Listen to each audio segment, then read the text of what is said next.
Trump வந்து எப்பவுமே ஒரு கான்ட்ரவர்சி கிரியேட் பண்ணிட்டே இருப்பாரு. அவர் எலெக்ஷனுக்கு பண்ண எக்ஸ்பென்ஸ் பார்த்தீங்கன்னா $1 பில்லியன், ஆல்மோஸ்ட் 30 லட்சம் ஓட்டு கம்மியாக தான் வாங்கியிருந்தாரு. இது ஒரு பெரிய இன்ஃப்ளூயன்ஸ் தான். ஏன்னா 1 மந்த் முன்னாடி இது நடக்கும்போது மக்கள் இதை வச்சு நல்லா ஜட்ஜ் பண்ணுவாங்க யாருக்கு ஓட் பண்ணலாம் அப்படின்னு. ஹேவியவஸ் அமெரிக்காவில் எலெக்ஷன் டைம் பக்கத்தில் வந்துருச்சு. இப்போ 2-3 நாளாக பார்த்தீங்கன்னா நியூஸ் பேப்பர், டிவி, யூடியூப் எங்கே பார்த்தாலும் எலெக்ஷன் பற்றி தான் நியூஸே. யூஸ்வலாக அமெரிக்கா எலெக்ஷன்னா வேர்ல்டு ஃபுல்லாக அது ஒரு பெரிய நியூஸ் கவரேஜாக இருக்கும். எல்லா கண்ட்ரிலையும் அதை பற்றி பேசுவாங்க. இந்த எலெக்ஷன் பார்த்தீங்கன்னா தமிழ்நாட்டுக்கும் இதுக்கு ஒரு பெரிய கனெக்ஷன் இருக்கு. ஸோ இங்கே டெமோக்ராட்டிக் பார்ட்டியோட வைஸ் பிரசிடென்ட் கேண்டிடேட் யாருன்னு பார்த்தீங்கன்னா கமலா ஹாரிஸ். ஸோ இவங்க அம்மா வந்து சென்னையிலேருந்து வந்தவங்க தான். அவங்க ஜென்ரேஷன்லேயே இங்கே வந்து செட்டில் ஆயிட்டாங்க. இவங்க அப்பா வந்து ஒரு ஜமைக்கன். ஸோ இந்த கமலா ஹாரிஸ் இங்கே பிறந்து வளர்ந்தவங்க. பட் அவங்க பரம்பரைலாம் பார்த்தீங்கன்னா சென்னையிலேருந்து வந்தவங்க தான். இன்ஃபேக்ட் இவங்க பிரசிடென்ட்டாகவே ட்ரை பண்ணிட்டு இருந்தாங்க. போன வருஷம் அதுக்கு நிறைய ஸ்டெப்ஸ்லாம் பண்ணாங்க. பட் அவங்களால அந்த எக்ஸ்பென்ஸ்லாம் மேனேஜ் பண்ண முடியல. அதனால அதை கைவிட்டாங்க. ஸோ யூஎஸ்ல பிரசிடென்ட் ஆகிறதுக்கு பார்த்தீங்கன்னா நிறைய ஸ்டெப்ஸ் இருக்கு. அது போக நிறைய காசும் செலவு பண்ணணும். ஒரு எக்ஸாம்பிள் சொல்றேன். 2012 பாராக் ஒபாமா இங்கே பிரசிடென்ட் ஆனாரு. அவர் எலெக்ஷனுக்கு பண்ண எக்ஸ்பென்ஸ் பார்த்தீங்கன்னா $1 பில்லியன். $1 பில்லியன் எவ்வளோன்னா 7,000 கோடி. ஸோ கட்சி வந்து அவருக்கு அவ்வளோ செலவு பண்ணி அவரை பிரசிடென்ட் ஆக்குனாங்க. இந்த காசு பார்த்தீங்கன்னா அவரோட சொந்த காசு கொஞ்சம் கம்மியாக தான் இருக்கும். அது போக கட்சி அவருக்கு செலவு பண்ணது, அதுக்கப்புறம் வெளியிருந்து வந்த ஃபண்ட்ஸ் அதெல்லாம் வச்சு தான் எலெக்ஷனில் அவர் செலவு பண்ணாங்க. ஸோ இன்னைக்கு நம்ம வீடியோவில் இந்த எலெக்ஷன் ப்ராசஸ் என்ன, ஏன் இவ்வளோ செலவாகுது, எப்படி இந்த கேண்டிடேட்லாம் சூஸ் பண்ணுறாங்க, அந்த மாதிரி விஷயத்தெல்லாம் பார்ப்போம். இது கொஞ்சம் பெரிய ப்ராசஸ் தான், பட் நான் கொஞ்சம் சிம்பிளிஃபை பண்ணி சொல்கிறேன். ஃபர்ஸ்ட் ஆஃப் ஆல் நம்ம இந்தியன் கவர்மெண்ட் சிஸ்டம்க்கும் அமெரிக்கன் கவர்மெண்ட் சிஸ்டம்க்கும் என்னென்ன பேசிக் டிஃப்ரென்சஸ் அப்படிங்கிறத பார்ப்போம். ஸோ இந்தியாவில் பார்த்தீங்கன்னா பார்லிமெண்ட்ரி ஃபார்ம் ஆஃப் கவர்மெண்ட், அதே அமெரிக்காவில் வந்து presidential form of government. So இப்போ இந்தியாவில் வந்து பிரைம் மினிஸ்டர்ஸ்க்கு தான் ரொம்ப பவர் ஜாஸ்தி. பட் யூஎஸ்ல பார்த்தீங்கன்னா பிரசிடென்ட்டுக்கு தான் ரொம்ப பவர் ஜாஸ்தி. எலெக்ஷன் பார்த்தீங்கன்னா இந்தியாவில் வந்து எந்த கட்சி வந்து நிறைய எம்பி சீட் ஜெயிக்கிறாங்களோ அந்த கட்சியில் இருக்கவங்க தான் வந்து பிரைம் மினிஸ்டர் ஆவாங்க. பட் அமெரிக்காவில் வந்து பிரசிடென்ட் எலெக்ஷன் தனியாக நடக்கும். இங்கே காங்கிரஸ் மெம்பர்ஸ்ன்னு சொல்லுவாங்க, நம்ம ஊர் எம்பி மாதிரி, அவங்க எலெக்ஷன் தனியாக நடக்கும். ஸோ இவங்க 2 பேரும் வேற வேற பார்ட்டியாக கூட இருக்கலாம். அது ஒரு டிஃப்ரென்ஸ். அடுத்த டிஃப்ரென்ஸ் பார்த்தீங்கன்னா இந்தியாவில் வந்து 5 வருஷத்துக்கு ஒரு தடவை எலெக்ஷன் நடக்கிற மாதிரி அமெரிக்காவில் 4 வருஷத்துக்கு ஒரு தடவை எலெக்ஷன் நடத்துவாங்க. ஸோ ஒன்ஸ் நீங்கள் ஜெயிச்சு ஒரு தடவை பிரசிடென்ட் ஆகிட்டா 2 தடவை தான் அவங்களால பிரசிடென்ட்டாக கண்டினியூ பண்ண முடியும். அதுக்கப்புறம் அவங்க பதவி விட்டு வந்து தான் ஆகணும். வேற யாராவது தான் பிரசிடென்ட்டாக இருக்க முடியும். ஸோ நம்ம ஊரில் மெஜாரிட்டியாக 2 பிஜேபி காங்கிரஸ் மாதிரி இங்கே வந்து டெமோக்ராட்டிக் ரிப்பப்ளிக், இவங்க தான் வந்து மேஜர் பார்ட்டிஸ். அதுக்கப்புறம் கொஞ்சம் சின்ன சின்ன பார்ட்டிஸ்லாம் இருக்காங்க, பட் அவங்கலாம் ரொம்ப கம்மி தான். இவங்க தான் மேஜர் பார்ட்டிஸ். ஸோ இந்த பிரசிடென்ட் எலெக்ஷனில் பார்த்தீங்கன்னா இப்போ வந்து ஜோ பிடன், டொனால்ட் ட்ரம்ப் 2 பேர் நிற்கிறாங்க. ஸோ ஃபர்ஸ்ட் இதுக்கான எலிஜிபிலிட்டி என்ன, பிரசிடென்ட்டாக நிற்கணும்னா அந்த எலிஜிபிலிட்டி என்னன்னு பார்த்தீங்கன்னா நீங்கள் வந்து ஒரு நேச்சுரல் பார்ன் யூஎஸ் சிட்டிசனாக இருக்கணும். நேச்சுரல் பார்ன் சிட்டிசன்னா நீங்கள் இங்கே பிறந்து சிட்டிசன்ஷிப் வாங்கியிருக்கணும். ஸோ ஒபாமா டேர்மில் வந்து ட்ரம்ப் வந்து எப்போவுமே ஒரு கான்ட்ரவர்சி கிரியேட் பண்ணிகிட்டே இருப்பார். ஒபாமா வந்து அமெரிக்காவில் பிறக்கல அப்படின்னு. பட் ஒபாமா வந்து அவர் ஹவாயில் தான் பிறந்தேன் அப்படின்னு சொல்லியிருந்தாரு. ஸோ அமெரிக்காவில் பிறந்திருக்கணும்னா அமெரிக்காக்குள்ளே இல்லை அமெரிக்காவோட டெரிட்டரிஸ் லைக் புயர்டோரிக்கோ அந்த மாதிரி நீங்கள் பிறந்திருந்தீங்கன்னா கூட அக்செப்டட் தான். அடுத்து நீங்கள் வந்து 14 வருஷம் கண்டிப்பாக யூஎஸ்குள்ளே இருந்திருக்கணும். கடைசி பாயிண்ட் பார்த்தீங்கன்னா உங்களுக்கு 35 வயசு ஆயிருக்கணும். ஸோ இது 3 தான் எலிஜிபிலிட்டி பாயிண்ட்ஸ். அடுத்து நம்ம எலெக்ஷன் ப்ராசஸ்க்குள்ளே போவோம். ஸோ இப்போ நீங்கள் வந்து ஒரு பிரசிடென்ட் ஆகணும் அப்படின்னு ஆசைப்பட்டீங்கன்னா ஃபர்ஸ்ட் நீங்கள் இந்த கட்சியில் போய் சேரணும். உங்களுக்கு எந்த கட்சியோட ஐடியாலஜிஸ் மேட்ச் ஆகுதோ அந்த கட்சியில் நீங்கள் போய் சேருவீங்க, டெமோக்ராட்டிக் இல்லை ரிப்பப்ளிக் அந்த மாதிரி. ஸோ ஒன்ஸ் நீங்கள் ஜாயின் பண்ணிட்டீங்கன்னா உங்கள் கட்சியில் உங்களை மாதிரியே நிறைய பேர் வந்து பிரசிடென்ட் ஆகணும் அப்படின்னு சொல்லி ஆசைப்படுவாங்க. ஸோ ஃபர்ஸ்ட் அவங்க என்ன பண்ணுவாங்கன்னா அவங்க எந்த மாநிலத்தில் இருக்காங்களோ அந்த ஸ்டேட்டுக்குன்னு ஒரு தனி எலெக்ஷன் வைக்கிறாங்க. இப்போ எக்ஸாம்பிள் பார்த்தீங்கன்னா நான் சிகாகோவில் இருக்கேன். இங்கே இலினாய்க்குன்னு வந்து ஒரு எலெக்ஷன் நடத்துவாங்க. ஸோ இந்த கட்சியில் யாரெல்லாம் பிரசிடென்ட்டாக இருக்கணும்னு ஆசைப்படுறாங்களோ அவங்களெல்லாம் வச்சு இலினாயை ரெப்ரசென்ட் பண்ணுற மாதிரி ஒருத்தரை தேர்ந்தெடுப்பாங்க. ஸோ இந்த எலெக்ஷன் பார்த்தீங்கன்னா 2 விதமாக நடத்துகிறாங்க. ஒன்று வந்து பிரைமரி, இன்னொன்று வந்து காக்கசஸ். ஸோ பிரைமரின்னா என்னன்னா இந்த இலினாய் ஸ்டேட்டில் இருக்கவங்க 18 வயசு மேலே இருக்கவங்க எல்லாருமே வந்து ஓட் பண்ணுவாங்க. அதுதான் வந்து ஓப்பன் பிரைமரி. அடுத்து வந்து க்ளோஸ் பிரைமரின்னு ஒன்று இருக்கு. அது வந்து என்னன்னா நீங்க அந்த பார்ட்டியில ரெஜிஸ்டர் பண்ணிருந்தீங்கன்னா அவங்கள மட்டும் வந்து ஓட் பண்ண வைப்பாங்க.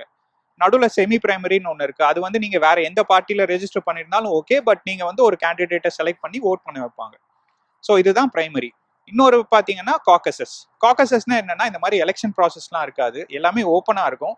ஒரு பெரிய கேதரிங் மாதிரி வச்சு இவங்கெல்லாம் தான் வந்து நம்ம ஸ்டேட்ல இருந்து பிரசிடென்ட் ஆகணும்னு ஆசைப்படுறாங்க, இதுல நீங்க யாரை செலக்ட் பண்ணணும் அப்படின்னு சொல்லி கேட்பாங்க. ஸோ எந்த குரூப் அந்த கை தூக்குற மாதிரிலாம் வச்சு கவுண்ட் பண்ணி ஓகே இவங்களை செலக்ட் பண்ணலாம் அப்படின்னு சொல்லி செலக்ட் பண்ணுவாங்க. ஸோ அமெரிக்காவில் மொத்தம் 50 ஸ்டேட் இருக்கு. இதுல 34 ஸ்டேட்ல வந்து பிரைமரி மெத்தட் ஃபாலோ பண்றாங்க. மீதி 16ல வந்து இந்த காக்கசஸ் மெத்தட் தான் ஃபாலோ பண்றாங்க. ஸோ இப்படி இவங்க ஒவ்வொரு ஊர்லயும் ஒவ்வொருத்தரை செலக்ட் பண்ணும்போது ஒவ்வொரு பார்ட்டிக்கும் வந்து 50 ஊர்ல இருந்து 50 கேண்டிடேட் செலக்ட் ஆயிடுவாங்க. ஸோ இந்த 50 பேரையும் வந்து நேஷனல் கன்வென்ஷன் அப்படின்னு ஒன்று நடத்துவாங்க அந்த கட்சிக்குள்ள. இது பார்த்தீங்கன்னா ரொம்ப பெரிய ஈவெண்ட்டாக இருக்கும். மீடியா, ப்ரெஸ், பப்ளிக் எல்லாரும் முன்னாடியும் தான் அதை நடத்துவாங்க. பெரிய கேதரிங்காக இருக்கும். ஸோ இந்த நேஷனல் கன்வென்ஷனில் வந்து இந்த கட்சிக்கு நிறைய டெலிகேட்ஸ்லாம் இருப்பாங்க. அவங்கெல்லாம் வந்து இந்த 50 பேரில் வந்து ஒருத்தரை வந்து பிரசிடென்ஷியல் கேண்டிடேட்டாக செலக்ட் பண்ணுவாங்க. ஸோ இந்த பிரசிடென்ஷியல் கேண்டிடேட் வந்து எனக்கு யார் வைஸ் பிரசிடென்ட்டாக வேணும் அப்படின்னு சொல்லி அந்த மேடையிலே அனௌன்ஸ் பண்ணுவாங்க. இப்போ பார்த்தீங்கன்னா ஜோ பிடனை செலக்ட் பண்ணோன்னே அவர் வந்து நான் கமலா ஹாரிஸை தான் வந்து வைஸ் பிரசிடென்ட்டாக சூஸ் பண்ணுறேன் அப்படின்னு சொன்னாங்க. ஸோ டெமோக்ராட்டிக் சைட்ல இருந்து அவங்க 2 பேரும் கண்டெஸ்ட் பண்ணுறாங்க. ஸோ ஒன்ஸ் இந்த கேண்டிடேட்லாம் சூஸ் பண்ணதுக்கப்புறம் அந்த எலெக்ஷன் கேம்பெயின் ஸ்டார்ட் ஆயிரும். ஸோ முன்னாடி நான் சொன்னேன் இல்லைங்களா அவ்வளோ செலவாகும் அப்படின்னு, அது எல்லாமே வந்து இங்கே தான். எல்லா ஊருக்கும் போய் ரேலிஸ் பண்ணுவாங்க. அப்புறம் அந்த நம்ம ஊரில் மாநாடு நடத்துகிற மாதிரி இங்கே பெரிய பெரிய கன்வென்ஷன்ஸ், கேதரிங்ஸ்லாம் நடக்கும்.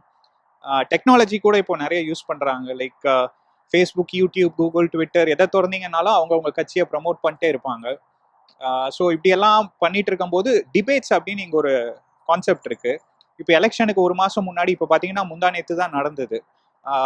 இப்போ டெமோக்ராட்டிக் சைட்லேருந்து ஜோ பைடனும் இங்கே ரிப்பப்ளிகன் சைட்லேருந்து ட்ரம்ப்பும் வந்து என்னென்ன இப்போ ட்ரம்ப் வந்து நான் இதெல்லாம் நல்லா பண்ணியிருக்கேன் அப்படின்னு சொல்லுவார். ஜோ பைடன் வந்து அங்கேயே வந்து இல்லை இதெல்லாம் நீங்கள் சரியா பண்ணல அப்படின்னு சொல்லி ஒரு டிபேட் மாதிரி நடத்துவாங்க. எக்ஸாம்பிள் பார்த்தீங்கன்னா அங்கே ஒருத்தர் மீடியேட்டர் மாதிரி ஒருத்தர் இருப்பார். அவர் வந்து கொரோனா வைரஸ் நீங்கள் எப்படி ஹேண்டில் பண்ணீங்க அப்படின்னு ட்ரம்ப் கிட்ட கேட்டப்போ அவர் வந்து சொல்லுவார், நான் தான் இது ரொம்ப நல்லா பண்ணியிருந்தேன், இதனால தான் டெத்லாம் கம்மியாக இருக்குது அப்படின்னு. பிடன் வந்து இல்லை இவ்வளோ டெத்தே வந்திருக்க கூடாது அந்த மாதிரி அப்போஸ் பண்ணுவாங்க. இந்த மாதிரி 3 டிபேட்ஸ் நடக்கும் பிரசிடென்ட் கேண்டிடேட்க்கு. இது ஒரு பெரிய இன்ஃப்ளூயன்ஸ் தான். ஏன்னா 1 மந்த் முன்னாடி இது நடக்கும்போது மக்கள் இதை வச்சு நல்லா ஜட்ஜ் பண்ணுவாங்க யாருக்கு ஓட் பண்ணலாம் அப்படின்னு. பட் இந்த வாட்டி நடந்த டிபேட் பார்த்தீங்கன்னா ரொம்ப டிசப்பாயிண்ட் ஆகிட்டாங்க மக்கள்லாம். 2 பேருமே சரியா பேசல. ஒரு மாதிரி கத்துற மாதிரி ஆயிடுச்சு, ஃபைட் மாதிரி ஆயிடுச்சு, அது டிபேட் மாதிரி இல்லாமல். ஸோ இந்த கேம்பெயினிங், டிபேட் இதெல்லாம் முடிஞ்சதுக்கப்புறம் நவம்பர் டைமில் எலெக்ஷன் வைப்பாங்க. ஸோ இந்த எலெக்ஷனில் பார்த்தீங்கன்னா 18 வயசு இருக்கவங்க எல்லாரும் போய் ஒரு பிரசிடென்ட், வைஸ் பிரசிடென்ட் 2யும் செலக்ட் பண்ணுற மாதிரி ஓட் பண்ணிட்டு வருவாங்க. பட் இந்த ஓட்டை வச்சு தான் வந்து பிரசிடென்ட் செலக்ட் பண்ணுறாங்களான்னா இல்லை. அதுக்கு நடுவுலையும் ஒரு எலக்டோரல் காலேஜ் அப்படின்னு ஒரு கான்செப்ட் இங்கே வச்சுருக்காங்க. ஸோ இவங்க கான்ஸ்டியூஷன் எழுதும் போது என்ன பண்ணியிருக்காங்கன்னா டைரெக்டாக மக்கள் செலக்ட் பண்ணுறவங்கள வந்து நம்ம டைரெக்டாக பிரசிடென்ட் ஆகக்கூடாது, அதுக்கு நடுவில் ஒரு எக்ஸ்பர்ட்ஸ்லாம் வச்சு கொஞ்சம் மெச்சூரானவங்களாம் வச்சு டிசைட் பண்ணி அப்புறம் தான் நம்ம பிரசிடென்ட் ஆகணும் அப்படின்னு சொல்லி தான் இந்த எலக்டோரல் காலேஜ் அப்படின்னு ஒரு கான்செப்ட் வச்சுருக்காங்க. ஸோ இந்த எலக்டோரல் காலேஜ் எப்படி செலக்ட் பண்ணுறாங்கன்னு நான் சொல்கிறேன். இப்போ அமெரிக்காவில் பார்த்தீங்கன்னா சில ஸ்டேட்ஸ்லாம் வந்து ரொம்ப பெருசாக இருக்கும். லைக் கலிஃபோர்னியா, டெக்ஸஸ் பெருசுன்னா வந்து ஜனத்தொகை ரொம்ப ஜாஸ்தியாக இருக்கும். ஸோ இந்த மாதிரி ஸ்டேட்ஸ்க்குலாம் பார்த்தீங்கன்னா எலெக்டர்ஸ் வந்து கொஞ்சம் நிறைய பேர் இருப்பாங்க. எக்ஸாம்பிள் கலிஃபோர்னியாவுக்கு வந்து 55 எலெக்டர்ஸ் இருப்பாங்க, டெக்ஸஸ்க்கு வந்து 38. ஸோ 10 வருஷத்துக்கு ஒரு தடவை சென்சஸ் எடுக்கும்போது வந்து ஓகே இந்த ஊரில் இவ்வளோ ஜனத்தொகை இருக்குது, சும்மா இவ்வளோ எலெக்டர்ஸ் வச்சுக்கலாம் அப்படின்னு. ஸோ இந்த மாதிரி கலிஃபோர்னியா, டெக்ஸஸ், நியூயார்க்குலாம் எலெக்டர்ஸ் ரொம்ப ஜாஸ்தி இருக்கும். அதே மாதிரி மிஷிகன், ஒஹையோ அந்த மாதிரி சின்ன சின்ன ஸ்டேட்ஸ்க்குலாம் எலெக்டர்ஸ் வந்து ரொம்ப கம்மியாக தான் இருக்கும். ஸோ நீங்கள் எலெக்ஷன் டிசைட் பண்ணும்போது எக்ஸாம்பிள் இப்போ கலிஃபோர்னியாவில் வந்து டெமோக்ராட்டிக் பார்ட்டி ஒரு 5 லட்சம் ஓட்டு வாங்குறாங்க. ஆனால் ரிப்பப்ளிகன்ஸ் வந்து ஒரு 4,50,000 ஓட்டு வாங்குறாங்க. அவங்க 50,000 வித்தியாசத்தில் தான் ஜெயிச்சிருக்காங்க. பட் இந்த 55 எலெக்டர்ஸும் வந்து டெமோக்ராட்டிக்கு தான் ஓட் பண்ணுவாங்க. ஸோ மொத்தம் இந்த மாதிரி 538 எலெக்டர்ஸ் இருக்காங்க அமெரிக்கா ஃபுல்லாக. ஸோ இதில் 270 பேர் யாருக்கு ஓட் பண்ணுறாங்களோ அவங்க தான் வந்து பிரசிடெண்ட்டாக ஜெயிப்பாங்க. போன எலெக்ஷன் 2016 நடந்தப்போ ஹிலாரி கிளின்டன் பார்த்தீங்கன்னா 65 மில்லியன் ஓட்டு வாங்கியிருந்தாங்க. ட்ரம்ப் பார்த்தீங்கன்னா 62 மில்லியன் தான் வாங்கியிருந்தாரு. ஆல்மோஸ்ட் 30 லட்சம் ஓட்டு கம்மியாக தான் வாங்கியிருந்தாரு. பட் ஹிலாரி கிளின்டன் வந்து 2-3 பெரிய ஸ்டேட்ஸில் வந்து நிறைய ஓட்டு வித்தியாசத்தில் ஜெயிச்சாங்க. பட் ட்ரம்ப் பார்த்தீங்கன்னா நிறைய ஸ்டேட்ஸில் ஜெயிச்சிட்டாரு. அவர் ஜெயிச்ச மார்ஜின்லாம் வந்து ரொம்ப கம்மி, லைக் 10,000 ஓட்டு, 5,000 ஓட்டு அந்த மாதிரி தான். பட் அவர் நிறைய ஸ்டேட்ஸ் ஜெயிச்சதுனால இந்த எலெக்டர்ஸ்லாம் வந்து ட்ரம்ப்புக்கு தான் ஓட் பண்ணி ஆகணும். ஸோ அப்படிதான் வந்து ட்ரம்ப்பும் பிரசிடென்ட் ஆனார். ஸோ அதனால இவங்க கேம்பெயின் பண்ணுறதும் பார்த்தீங்கன்னா ஸ்டேட்ஸ் வைஸ் ரொம்ப ஸ்பெசிஃபிக்காக பண்ணுவாங்க. இன்னொரு விஷயம் பார்த்தீங்கன்னா இங்கே வந்து ஸ்விங் ஸ்டேட்ஸ், சேஃப் ஸ்டேட்ஸ் அப்படின்னு 2 விதமாக சொல்லுவாங்க.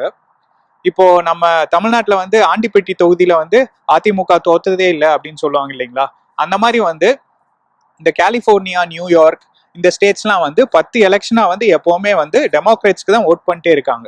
ஸோ இதெல்லாம் வந்து சேஃப் ஸ்டேட்ஸ். டெக்ஸஸும் பார்த்தீங்கன்னா ரிப்பப்ளிகன்ஸ் தான் ஓட் பண்ணுவாங்க. பட் இந்த ஸ்விங் ஸ்டேட்ஸ் தான் வந்து ஒவ்வொரு எலெக்ஷனுக்கும் வந்து மாற்றி மாற்றி ஓட் பண்ணுவாங்க, ஒரு எலெக்ஷன் இங்கேயும் ஒரு எலெக்ஷன் அங்கேயும். ஸோ இந்த கேம்பெயின்லாம் பண்ணும்போது வந்து இவங்க இந்த ஸ்விங் ஸ்டேட்ஸை தான் வந்து மெயினாக ஃபோக்கஸ் பண்ணி கேன்வாஸ் பண்ணுவாங்க. ட்ரம்ப்பும் அப்படிதான் பண்ணாரு. நிறைய ஸ்விங் ஸ்டேட்ஸ் வந்து ரிப்பப்ளிகன்ஸ்க்கு ஓட் பண்ணாங்க போன எலெக்ஷன், அதனால தான் அவங்களால ஜெயிக்க முடிஞ்சது. ஸோ நானும் வெயிட் பண்ணிட்டு தான் இருக்கேன் இந்த எலெக்ஷன் எப்படி ஜெயிக்கும். நிறைய பேர் கமெண்ட்ஸ்ல கூட கொஸ்டின்ஸ்லாம் கேட்டிருந்தீங்க, யார் வந்தா இமிகிரேஷன்ஸ்லாம் நல்லது அப்படின்னு. ரெண்டு பார்ட்டி வந்தாலும் ரொம்ப பெருசா ஃபேவர்லாம் பண்ண மாட்டாங்க. பட் பார்ப்போம் யார் ஜெயிக்கிறாங்கன்னு. இந்த வீடியோ உங்களுக்கு பிடிச்சிருந்திருக்கும்னு நினைக்கிறேன். லைக் பண்ணுங்க. உங்களுக்கு நிறைய கொஸ்டின்ஸ் இருந்தாலும் இருக்கும், கமெண்ட்ல போடுங்க, நான் ஆன்சர் பண்ண ட்ரை பண்றேன். அடுத்த ஒரு இன்ட்ரெஸ்டிங் வீடியோவில் உங்களை நான் மீட் பண்றேன். And then it's by from Vignesh. Stay safe.